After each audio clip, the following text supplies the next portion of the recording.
রাত্রে অজু করে ঠান্ডা রাত্রে দাঁড়িয়ে দাঁড়িয়ে তাহাজ্জুদ পড়ছেন নেকির লোভে। যে যার মজা বোঝে সে তাকে খোঁজে। যুবকরা মোবাইলের মজা বোঝে, রাতভর 4 জন গোলে বসে বসে টিপা টিপি তালে থাকে। সুবহানাল্লাহ। আস্তাগফিরুল্লাহ। যারা টেলিভিশনের মজা বোঝে চোখে পলক মারে না, দেখতেই থাকে। বিশ্বকাপের সময় দেখেছি রাত 2টার সময় ম্যাচ, তাও দেখি যে ব্যান ব্যান করতেছে টেলিভিশনের সামনে। 3টের ম্যাচ তাও মিস করে না, 4টের ম্যাচ তাও মিস করে না। শীতকালে খেলা হয়েছে রাত 5টায় ম্যাচ, কনকনে শীতের রাত্রে দাঁড়ায় দেখতেছে। তারা এর মজা বোঝে, ওখানে গিয়ে দাঁড়ায় দাঁড়ায় দেখে, ঠিক না? যে বিড়ির মজা বোঝে সে যত কষ্ট হোক একটা বিড়ি সংগ্রহ করেই ছাড়ে। আমি বিড়ির মজা বুঝিনি, আপনারা যারা খান না বোঝেন না। আমারে যদি বলা হয় হুজুর যদি একটা বিড়ি স্টেজে বসে খান 1 লাখ টাকা দেব, 1 লাখ টাকা দিলেও কি আমার এই জায়গায় বসে একটা বিড়ি খাওয়া সম্ভব? আমি এই জায়গার থেকে বিড়ি খাইয়ে বাড়ি যাওয়ার আগে, বিড়ি বাড়ি চলে যাবে। এই দেন না যে টাওয়ার দাঁড়ায় রয়েছে, সারা বাংলাদেশে বিড়ি পৌঁছে যাবে। মৌলানা নাসির সাহেব দাঁড়িয়ে মাঠে স্টেজে বসে বিড়ি খাইছে। তোমরা যেন আবার আজকে ইউটিউবে শিরোনামে এই লিখে দিও না, এরা যে এত ফাজি লিখে জ্বালায় বস করাই কঠিন। যা লেখে থাম্বিলে তা বলার মতো না। কয়েকটা আছে তাজা গাঁজাখোর মিথ্যে কথা ইউটিউবার, শিরোনামে লেখছে একটা, অথচ তার কিচ্ছু ওয়াজের মধ্যে নাই। এমন একটা দেশে যায় শিরোনামটা দেখে শ্রোতারা ওই ওয়াজটা শুনতে বাধ্য। দেখি হুজুর এই কথাটা কোথায় কইছে, দেখি কোন জায়গা কইছে, এই দেখি অত্যত্তি শেষ পর্যন্ত তো শোনা হয়ে গেছে, ওনার ভিউ হয়ে গেছে ফাঁকে। যে কথা দিয়ে লেখছে সে কথা কোথাও নাই। তোমাকে আমি ক্ষমা করব না, কিয়ামতের ময়দানে তোমাকে আমি ধরব। এবং তুমি একজন মিথ্যাবাদী, তোমার শাস্তি কি হবে তুমি জেনে নাও। জাহান্নামের আগুনের মধ্যে পুড়বা, আর লাগামের ভিতর দিয়ে আগুনের বিষাক্ত ছুরি ঢুকই দিয়ে কান পর্যন্ত ফাড়বে, আবার ওই পাশে থেকে বাম পাশে ঢুকই দিয়ে ফাড়তে থাকবে, এই পাশ ঠিক হয়ে যাবে। লক্ষ লক্ষ কোটি কোটি বছর তোমার লাগাম পাড়বে। আমি যতক্ষণ ক্ষমা না করবো আল্লাহ ক্ষমা করবে না। এই আমার যারা একান্ত আছো তোমরা এই কথাগুলো ছেড়ে দিও, যাতে ওই সরসুরটাগুলো সাইজ হয়ে যায়। এত বড় আজে বাজে। মাজলিসু ফিকহিন খায়রুম মিন ইবাদাতি 60 সানা। লাগাতার 60 বছর নফল নামাজ আর নফল রোজা কয়জনে রাখতে পারি? আছেন নাকি এর মধ্যে কেউ? 60 বছর বিরামহীন। এবং খয়ের মানে ভালো, বেশি। এ বেশি আরবিতে কিছু কিছু সংখ্যা আছে, বাংলায়ও আছে, যে সংখ্যাগুলো নির্ধারিত সংখ্যা বোঝানোর জন্য বলে না, এ তো অধিক বোঝানোর জন্য, যাকে বলে আরবিতে বলা হয় আদদে কাসির, অধিক সংখ্যা বোঝানোর জন্য মূলত যে সংখ্যা বলছে ওইটা না। যেমন লাইলাতুল কদর খায়রুম মিন আলফি শাহর, সবে কদরে 1 রাত ইবাদত করলে 1000 মাসের চাইতে বেশি নাকি? 1000 মাসের চাইতে, এখানে 1000 মানে 1000 না, হাজার হাজার মাস ইবাদতের চাইতে বেশি। বলি সুবহানাল্লাহ। বাংলায় এরকম সংখ্যা বলে। আপনার বাড়ি মেহমান আসার কথা 5 জন, ঘটনাক্রমে মেহমান চলে এসেছে 10 জন। রিসিপশনে বসতে দিয়েছেন, ডাইনিং টেবিলে বা দস্তারখানে বসতে দিয়েছেন। ঘরের থেকে মহিলা বলতেছে তাড়াতাড়ি পুরুষকে খাওয়াই বিদায় দেন, মহিলারাও আছে তাকে খাওয়াতে হবে। আপনি একবার ঘরে যান, একবার ওই জায়গায় আসেন, একবার ঘরে যান, একবার ওই জায়গায়, জগ গিলাস থাল প্লেট কিচ্ছু আনেন না। মহিলা কাছে তাড়াতাড়ি খাওয়াই দেন, তুই আমাকে ঝামেলা আছে। আরে কি কচু খাবো, 14-20 মেহমান আইছে, 14-20 মানুষ আছে। 14-20 কয়জন হয়? 280 জন না? তে জায়গা কি 14-20 কওয়া উদ্দেশ্য নাকি? তার মানে সীমা লঙ্ঘন করছে, বেশি আইছে, পরিমাণের চাইতে বেশি আছে। একে বলে আদদে কাসির। আল্লাহ পাক রব্বুল আলামিন এবং নবী আলাইহিস সালাম এরকম শব্দ সংখ্যার দিক দিয়ে ব্যবহার করেন। খায়রুম মিন ইবাদাতি 60 সানা। একটা মাসালা শুনলে শিখলে 60 বছর নফল নামাজ ও রোজার চাইতে বেশি নাকি? বলেন সুবহানাল্লাহ।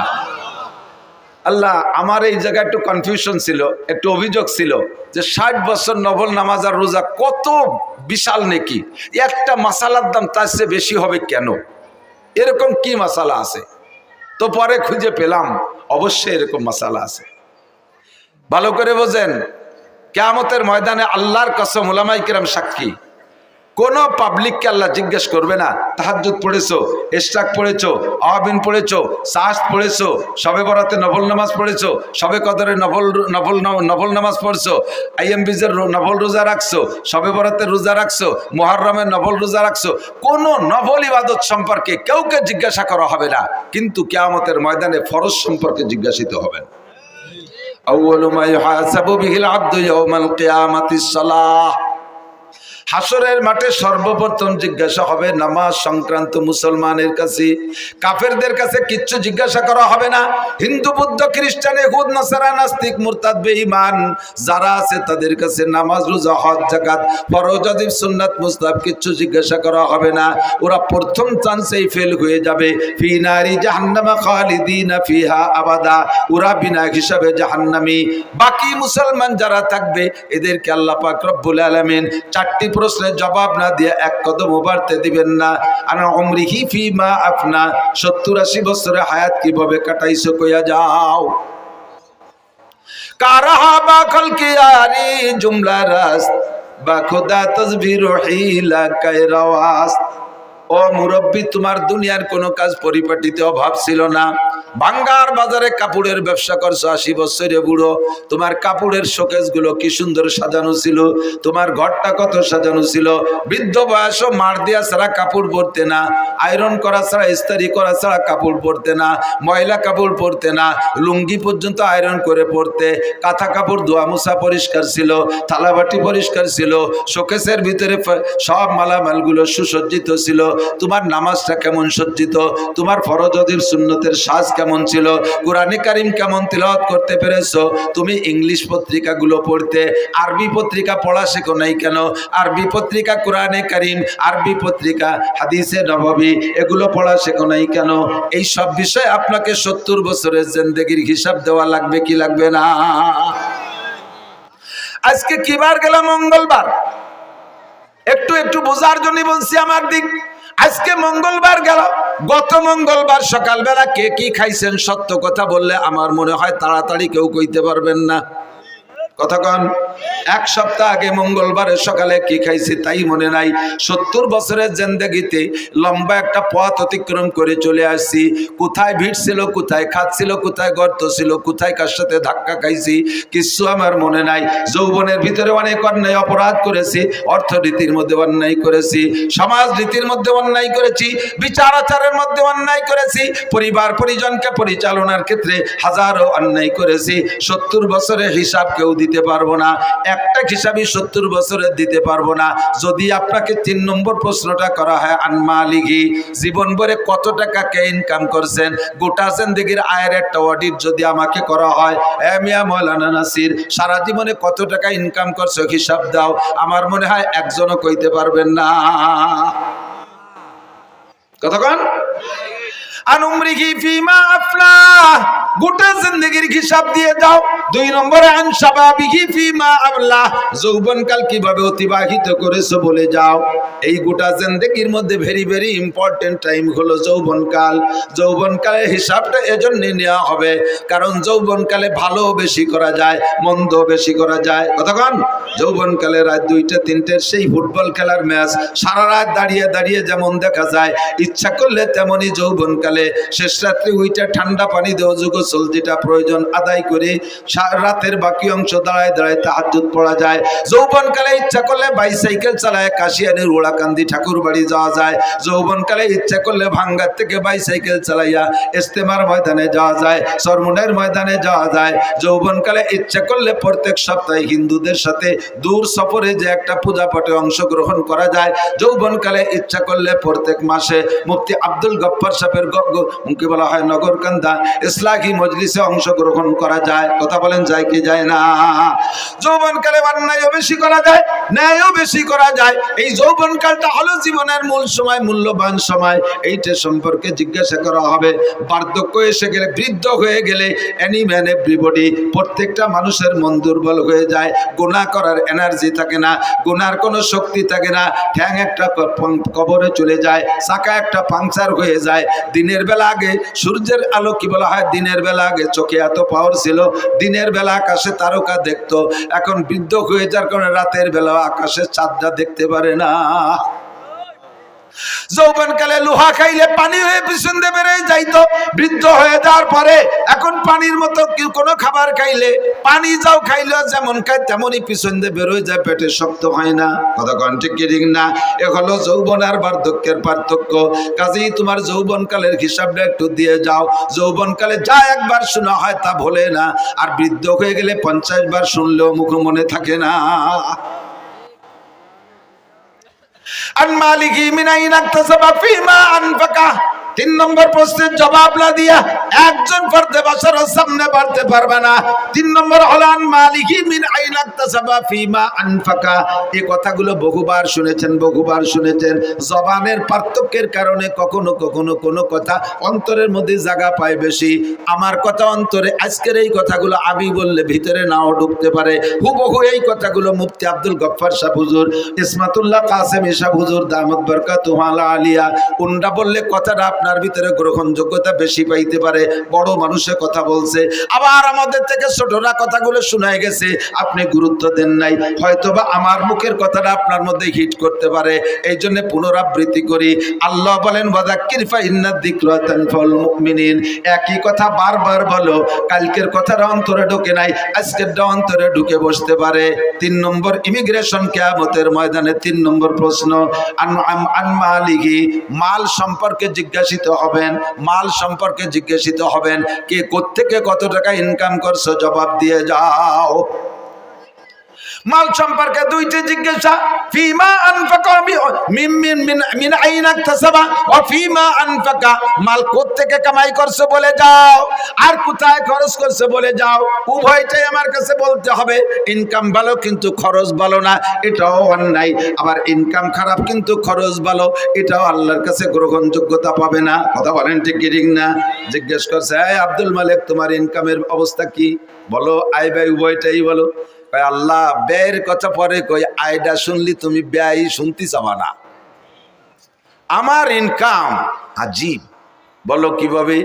শেষ রাত্রি উঠে তাহাজ্জুদের নামাজ পড়ছি, এরপরে 12 তাসবিহ পালন করছি, দোয়া করছি, মুনাজাত করছি, ফজরের আজান দেশে ঘরে সুন্নত পড়া সুন্নাত, সুন্নত ঘরে পড়া সুন্নাত, এবং সূরা কুলিয়া এবং কুলহু দিয়ে পড়া সুন্নাত।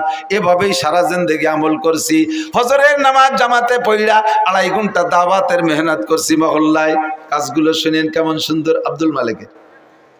এরপরে ইশাকের নামাজও পড়ছি, তারপরে বাসায় আইসা আধা পারা কোরআন শরীফ তেলাওয়াত করছি। এরপরে স্ত্রী যা রান্না করছে সুন্নতি তরিকায়, বাল বাচ্চা নিয়ে এক দস্তারখানে এক প্লেটে বসে খানা খাইছি। খানা খেয়ে এরপরে রিক্সা ভ্যান খান নিয়ে বেরোইছি। রাস্তায় বেরোনোর পরে যাকে পাইছি, যেই বলছে প্রস্তাব দিয়েছে, তাকে উঠেছি। কোনো ভাড়া টাড়া কন্ট্যাক্ট করি নাই। নেমে যাওয়ার পরে খুশি হয়ে যা দেশে তারপর কনাত করেছি। যখনই জোহরের আজান দিয়েছে আর প্যাডেল মারি নাই, যাত্রীদের সাথে কন্ট্যাক্ট করতাম, বাইরে তোমার গন্তব্যে পৌঁছে দেব, তবে আজান হইলে কিন্তু নামাজ না পড়ে আর একটা কদম সামনে বাড়বো না। এমন করে আল্লাহ সারা জিন্দেগি নামাজের মধ্যে কোনো ত্রুটি করি নাই। আজান হইলে আর ভ্যান চালাই নাই। মাগরিবের নামাজ পড়া পাইলে অ্যাক্টিভ দিছি, না পাইলে বাসায় চলে আসছি। ঈশার নামাজ পড়ে সূরা ওয়াকিয়া পড়ছি, এরপরে সূরা মুলুক পড়া, এরপরে বাচ্চাদেরকে নিয়ে দস্তারখানে খানা খেয়া আল্লাহ ওযু সহকারে বিছানায় পিঠ দিয়েছি। বলো আল্লাহ, আমার ইনকামের মধ্যে ত্রুটি কোন জায়গায়? আল্লাহকে golden A plus thank you, welcome. তাল এদিকে সব তোমার জন্য দরজা খোলা, কিন্তু খরচ করছো কিভাবে এটা একটু সঠিক হয়ে চলে যাও। খরচের ব্যাপারে একটা সমস্যা আছে। ওই শনিবারে ব্যারাকের কিস্তিতে টাকাগুলো দিয়ে দিছি।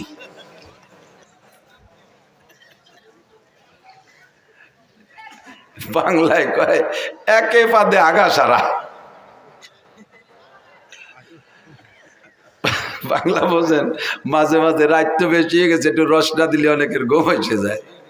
আমাকে ওই পাশে নড়াইল জেলার একটা থানা আছে নড়াগাতি, আর বলবো না পরিচয়। আবার এই নড়াগাতিরাই ওয়াজ শুনবেন আবার ইউটিউবে। সেদিন যে তাকে মধ্যেও কই আইছি ভাই নাই, বহু আগে ব্রিটিশ পিরিয়ডে ওই এলাকাতে প্রচুর হিন্দু মুসলমানও আছে। তো হিন্দু মুসলমান যুবকরা বিকেলবেলা ওখানে একটা জায়গা আছে, একটা স্পট, বসে বসে খোঁজ গল্প করে, এই খেলাধুলা করে, আনন্দ ফুর্তি করে। তো ফাজলামি করে দুইজনে বাই ছাড়া ছাড়ি ফাল্লা লাগছে। একজনে একটা দেয় আর একজনে একটা দেয়, একজনে একটা দেয় আর একজনে একটা দেয়। আর আজকে তো আর আনরেডি, অপ্রস্তুত ভাবে বেশি একটা সুবিধা হতে পারে। এখন ওই জায়গায় দুইজনের পাল্লা হয়েছে। আগামী শনিবারে এই জায়গা বাই ছাড়িয়ে পাল্লা, যে যেভাবে পারো রেডি হয়ে আসবা। এই আটে কাড়াও দেশে ডেরা পিটে যে অমুক জায়গায় এই হবে, এ কি কোয়ার মতো জিনিস। জীবনে ঘোড়া দাবর দেখছে, আড়িয়ে নাড়ই দেখছে, কত খেলা দেখছে, কিন্তু এত আর কেউ শোনে নাই কোনোদিন। এ শুনে দর্শক হয়েছে সেই হারে, মাঠ ভরে গেছে দুইজনে দুই চেয়ারে। তো মুসলমান যেটা সে যাই প্রত্যেকেই রেডি হয়েছে যাতে গ্যাস বেশি হয় পেটে। তো মুসলমান যেটা সেটা যাইয়ে খাইছে যত আদা চাবাইনে সুলা বাদাম এক চাবানিতে গিলে ফেলাইছে, ভালো হয়ে ফেসে খাই নেই। আর ও যেভাবে পারছে রেডি হয়েছে। আর আইসা দুইজনে দুই চেয়ারে বসা লোক তো দেখতেছে, হিন্দুটা এসে মুসলমানটার মুহির উপরে একটা মারি দিয়ে চলে গেছে। শর্ত হলে মুহি মারতে হবে। ও তিনটে মারিয়ে দিয়ে গেছে, মুসলমান একটাও মারে না। এখন প্রায় তকবির শুরু হয়ে যাবে হিন্দুর পক্ষে, জয় জয়। এর মধ্যে কইতেছে বসো এবার আমি হবে। ও যাইয়া কাপড় সরাই ওর মুহি মারিয়ে দিয়েছে। আউলাখের একেবারে যত সোলার কাঁচা বাদাম সব বার হয়ে গেছে একবারে। এর নাম হলো পাতে আগা ছাড়া।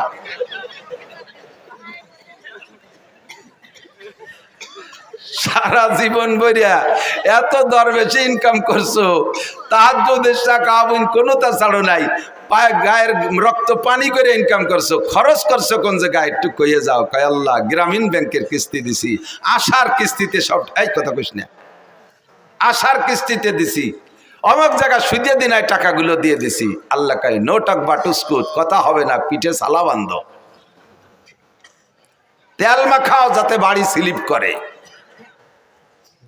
তোমার আল্লাহ আমার ইনকাম সম্পর্কে তুমি ও জায়গা হাত দিও না, খরচটা কিভাবে আছে এটা একটু শুনে নাও। এই শুনলি তুমি আর কদিক জাতি চাবা না, কও তাই খরচই আগে কও। আল্লাহ প্রত্যেক বছর জাকাত পাই টু পাই আদায় করছি, প্রতিবেশী কত মানুষের যে ঘর বাড়ি বানায় দিছি তার ঠিক নেই, কত মানুষের মেয়ের বিয়েতে সম্পূর্ণ খরচ আমি দিয়ে দিছি। এরপরে কুরবানি দিছি হাটের সবচেয়ে বড় গরু, জাকাত তো দিয়েছি, বছরে প্রত্যেকবার এক একটা উমরা করছি, হজ করছি 5 বার। শুনিও আমার ইনকাম খরচের বিষয়। এরপরে কত মানুষে যে আমার টাকা দিয়ে তবলিগি পাঠাইছি ঠিক নাই, আর মাদ্রাসার মসজিদও আমার করে দেয়া, উত্তর বাসের বিল্ডিংও আমার করে দেয়া। লাস্টের শেষবার যখন হজে গেছি আল্লাহ যাইয়ে দেখি যে কাবা ঘরের গিলাপ দেবে, সে জায়গাও শুনিয়া ও জায়গা 10 লাখ টাকা দিয়ে আসছি। তুমি কও আমারে কিভাবে ঠেকাবা?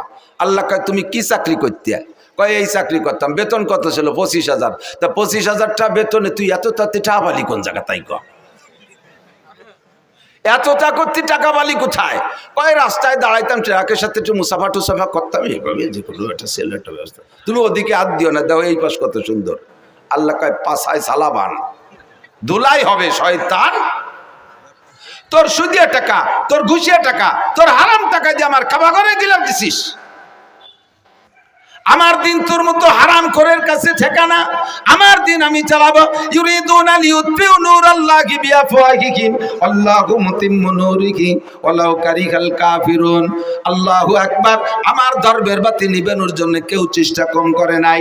ইহুদ নাসারা হিন্দু বৌদ্ধ খ্রিস্টান সকলেই আমার ধর্মের বাতি নিবানোর চেষ্টা করেছে। চেরাগের আকেই জাতবার ফরুজাত কাছে কাস্তাব জানাদের শেষ বসুজাত। ধর্মের বাতি নিবানোর বহুজনের চেষ্টা করেছে, আমার ধর্মের বাতি আমি জ্বালাইছি। আমার ধর্মের বাতি জ্বালানো বাতি তেল আমি দেই। ওই বাতিরে নিবাইতে আসলে তার দাড়ি মুখ মাথা সব পুড়ে আগুনের সরকার হয়ে যায়। আমার ধর্মের বাতি কেউ নিবাইতে পারে নাই, পারবেও না। তোর ঘুষকা টাকা দিয়ে ধর্মের বাতি জ্বালাইতে বলছে কে? তোর সুদের টাকা দিয়ে আমার ধর্মের বাতি জ্বালাইতে বলছে কে? শয়তান, তোর ইনকামের টাকা আমি চাই নাই। মিন আইনাক তাসাবা ফিমা আনফাকা। ঢাকায় গেলে রিকশা চালাইতে চালাইতে কিছুদিন পর ঢাকার প্রাণ কেন্দ্রে 10 তলা দালান, টাকাটা কোত্থেকে পাইলে একটু আমার কাছে জবাব দিয়ে যাও। 4 নম্বর প্রশ্ন, মাদা আমিলা বিমা আলিমা। ও মুসলমান, এই 2 দিন ব্যাপী মাহফিলের থেকে উলামায়ে কেরামের কাছ থেকে কম কথা শোনো নাই।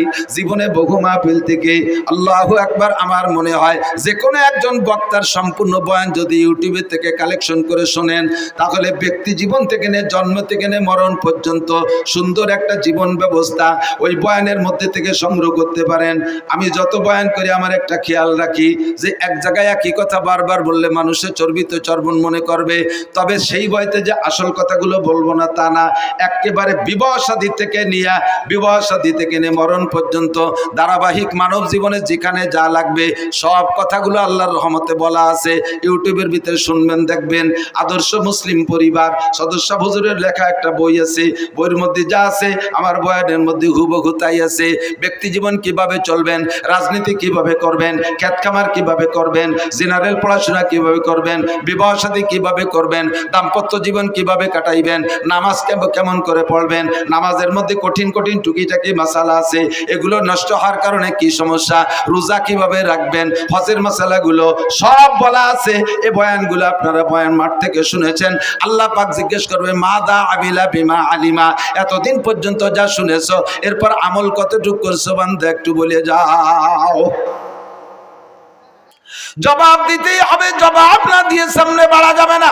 যা বলতে চাইছি, আমার আপনার জিন্দেগিতে যত ইবাদত বন্দেগি করি না কেন, আউয়ালু মা ইউহাসাবু বিহিল আবদু ইয়াউমাল কিয়ামাতিস সালাহ, হাসরের মাঠে সর্বপ্রথম জিজ্ঞাসা হবে নামাজ। একটু জোরে বলেন কি? সবাই বলছেন কি? নামাজ কি? নামাজ সম্পর্কে, নামাজ সম্পর্কে জিজ্ঞাসিত হব। বলেন নামাজ সম্পর্কে জিজ্ঞাসিত। বলছেন তো সবাই? সবাই বলছেন তো? আমালাইনিল্লাল বালাগ, শেষ, আমার দায়িত্ব খালাস। কিয়ামতের ময়দানে আপনাকে আল্লাহ জিজ্ঞেস করবে নামাজ পড়িস নাই কেন? আপনি বলে আল্লাহ আমরা কত ভালো মানুষ তুমি জানো না, এই হুজুরকে ডাকিয়ে নিয়েছি মোটা মোটা টাহাই দিয়ে, এত বড় বড় হুজুর, আল্লাহ মাতু দার কুমকুমাতু নারকেলা গাছের তোড়, হাওড়ার ব্রিজ, তাল গাছের গোড়া, বাজারের মোড়া, রইসু শায়াতিন, আন্তর্জাতিক গতি সম্পন্ন কত তাই দিয়ে পোস্টার ভরি ফেলাইছে। সেই হুজুররা এসে দুনিয়ার গালগপ পরে চলে গেছে, কোনোদিন নামাজের কথাটা কইনি। যদি একবার কইতো তাহলে নামাজটা ভরি আমিও ছাড়ি। হুজুরকে অ্যাটাক করবেন, আমাকে ধরবেন, এই হুজুরা নামাজের কথা বলে নাই। সেদিন আল্লাহ বলবে আমাকে, এ মৌলানা খালি খাইয়ে দিয়ে পয়সা নিয়ে চলিয়েছে নাকি, নামাজের কথা কইস নাই কেন? আমি বলে আল্লাহ অবশ্যই বলছি। তুমি বিশ্বাসটা হয় ওর আমল নামা দেখো। এবার আমল নামা খুলে দেখবে, তার ভিতরে অডিও ভিডিও সব আছে। মায়াল ফিজু মিন কাউলিন ইল্লা লাদাইহি রাকিবুন আতীদ, মুখ থেকে যে কথাটা বের করবেন অন্তরে হাজারো খারাপ কুকল্পনা করলে আল্লাহ ফেরেশতাদেরকে আমল নামায় লিখতে দেয় না। মনে মনে বিশাল বিশাল প্ল্যান করছেন, একেবারে ডোনাল্ড ট্রাম্পের মেয়ে বিয়ে করবেন, তারে যে মাথা ফাটায় ফেলাই দেবেন, এগুলো মনে মনে কল্পনা করছেন। যতক্ষণ মুখে উচ্চারণ করবেন না ততক্ষণ পর্যন্ত লেখা হবে না। আর যে কথা মুখ দিয়ে বের করবেন সঙ্গে সঙ্গে লেখা হবে। কাজেই আপনি কিয়ামতে আমারে অ্যাটাক করতে পারবেন না। আমি সবাই রেদে বলাই দিছি, মুখ দিয়ে বলে ফেলাইছেন, আপনার আমল নামায় লেখা হয়ে গেছে। কিয়ামতের মাঠে সর্বপ্রথম জিজ্ঞাসা হবে নামাজ। নামাজের প্রশ্নে যে জবাব দিয়ে পার হয়ে যেতে পারবে ওর কোনো জায়গায় কোনো ঠেক হবে না। নামাজের কারণে সব জায়গায় আল্লাহ তারে পার করে দেবে। কেন দেবে? কেন দেবে? নামাজের কারণে কেন তারে সব জায়গা পার করে দেবে? আল্লাহ পাক বলেন নামাজ যে ব্যক্তি সঠিকভাবে পড়ে সে কোনো অন্যায় করে না। ইন্নাস সালাতা তানহা আনিল ফাহশাই ওয়াল মুনকার ওয়ালা যিকরুল্লাহি আকবার। নামাজ এমন একটা তাবিজ, নামাজ এমন একটা ক্যাপসুল, নামাজ এমন একটা ইনজেকশন, এই নামাজ এমন একটা টিকা, ওই টিকাটা লাগাইলে আর কোনো রোগ হয় না, আর কোনো রোগ হয় না। দেখবেন মাঝে মাঝে পোলাপানের টিকা দেয়, দেয় না? টিকা দেওয়ার অবস্থা মনে আছে নাকি? টিকা দেওয়ার সিস্টেম কি? যে বাড়ি টিকা দেবে ওই বাড়ির সামনে বড় একটা ব্যানার টানায়, আছে না? আগে মাইকিং করে দেয়, অমুক মহিলা মেম্বারের বাড়ি টিকা দেওয়া হবে, অমুক ওয়ার্ড চেয়ারম্যানের বাড়ি টিকা দেওয়া হবে, অমুক মেম্বারের বাড়ি টিকা দেওয়া হবে, এইভাবে মাইকিং করে যায়। এরপরে যেদিন টিকা দেয় দেখবেন সেদিন বাড়ির সামনে একটা হলুদ ব্যানার টানানো থাকে। ওই হলুদ ব্যানারের ভিতরে কি কি আছে তা কি মনে আছে? দেখবেন হলুদ ব্যানারের মধ্যে গোল একটা বৃত্ত আছে, আছে? বৃত্তের মাঝখানে ছোট্ট একটা বাচ্চার ছবি আছে, আছে? এবার ওই বৃত্ত ভেদ করে দেখবেন 5টা অথবা 6টা তীর আছে, আছে না? সব মিলে তর্জমা কি? এই ব্যানারটা হলো দুনিয়া, আর মাঝখানে যে গোল বৃত্ত এইটাই বাচ্চার হায়াতের এরিয়া, বাচ্চার হায়াতের এরিয়া। এই হায়াতের এরিয়া সীমানা ভেদ কইরা এই দুনিয়ার থেকে 6টা রোগ আছে ওর দিকে যাইতেছে। জন্ডিস আছে একটা রোগ, যদি ওর মধ্যে ঢোকে, এরপরে পোলিও একটা রোগ আছে, যদি ওর মধ্যে ঢোকে, হায়াতের বৃত্ত ভেদ কইরা একবার ঢুকে পড়লে দুনিয়ার কোনো ডাক্তার ডাইতার চিকিৎসা করা ওর মরণ অনিবার্য। ক্যান্সারের একটা জার্ম আছে, এইটা যদি ওর মধ্যে ঢোকে তাহলে ওর মরণ অনিবার্য। এই 6টা রোগ মানে 6টা তীর মানে 6টা রোগ। এবার হায়াতের বৃত্ত ভেদ করে বাচ্চার দিকে 6টা তীরে 6টা রোগে আক্রমণ করতেছে। এবার ডাক্তাররা গবেষণা করে দেখছে এই রোগগুলো যদি দেহের মধ্যে ঢুকে যায় তাহলে আর চিকিৎসা হবে না, কাজে এই রোগের আগে প্রতিরোধ করতে হবে। এই প্রতিরোধের জন্য একটা টিকা তৈরি করছে, যেই টিকাটা নিয়মতান্ত্রিকভাবে কয়েক মাস যাবত দিলে ওই 6টা রোগ তার মধ্যে ঢুকতে পারে না, 6টা রোগ ঢুকতে পারে না। সেম কোয়ালিটি, এই দুনিয়া বিশাল দুনিয়া, এর ভিতরে থেকে আমার দিকে আমার হায়াতের একটা এরিয়া আছে, হায়াতের এরিয়া বাউন্ডারি ভেদ করে আমার দিকে রোগগুলো ঢোকার চেষ্টা করতেছে 6 দিক দিয়া। জোরে বলেন কয় দিক দিয়া? 6 দিক দিয়ে। ব্যক্তি জীবন, পারিবারিক জীবন, সামাজিক জীবন, অর্থনৈতিক জীবন, রাজনৈতিক জীবন, আন্তর্জাতিক জীবন। ব্যক্তি জীবন দিয়ে রোগ, পারিবারিক জীবনের রোগ, সামাজিক জীবনের রোগ, অর্থনৈতিক জীবনের রোগ, রাজনৈতিক জীবনের রোগ, আন্তর্জাতিক জীবনের রোগ। এই 6টা রোগ আমার দিকে ঢোকার চেষ্টা করে। এই 6টা রোগ যদি ঢোকে তারপরে হাজার হাজার রোগ ভিতরে তৈরি হয়, হাজার হাজার রোগ তৈরি হয়। এবার এই 6টা জীবনের রোগকে ঠেকানোর জন্য আল্লাহ পাক একটা টিকার ব্যবস্থা করেছেন। ওই টিকাটার নামই হলো নামাজ। আল্লাহ বলেন আকিমিস সালাতা তারাফাইন নাহারি ওয়া যুলাফাম মিনাল লাইল ইন্নাল হাসানাতি ইউযহিবনাস সাইয়্যাত যালিকা যিকরা লিয-যাকিরিন উতলু মা উহিয়া ইলাইকা মিনাল কিতাব ওয়া আকিমিস সালাহ ইন্নাস সালাতা তানহা আনিল ফাহশাই ওয়াল মুনকার ওয়া লাযিকরুল্লাহি আকবার।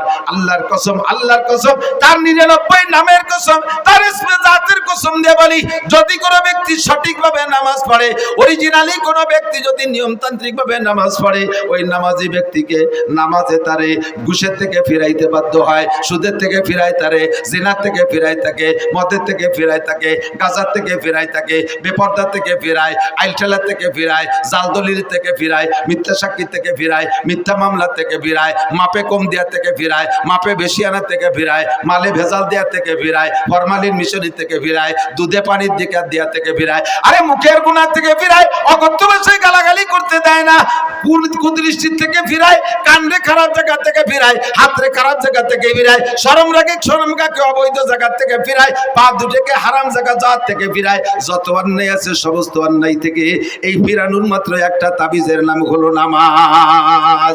এই নামাজ হলো ফরজ নামাজ। একটু জোরে বলেন কি নামাজ? এক ওয়াক্ত ফজরের 2 রাকাত ফরজ নামাজের দাম, ফজরের 2 রাকাত ফরজ নামাজের দাম কত? সারা জীবন